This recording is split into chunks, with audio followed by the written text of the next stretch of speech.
How to like a comment on Instagram. Hello guys, this is Atticus and welcome back to another tutorial video. In today's video, I'll teach you guys how you can like a comment on Instagram using the new feature of Instagram. So let's get started.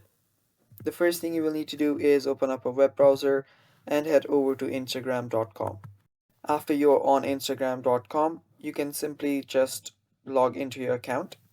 And after you browse through something and you like something, or you are on the comment section and you like someone's comment, what you'll need to do is, simply you can either head over to this like icon. This is the tiny little heart right besides the comment. You can tap on that to like on that comment, or you can just hover over the comment that you like and simply double tap.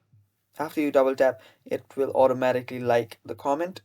And yeah, that is basically it. That is how you can like a comment on Instagram using new Instagram's feature. And that is all for the video, guys. That is how you can like a comment by double tapping on them on your Instagram. Thanks for watching. Stay tuned for more, and bye bye. Take care.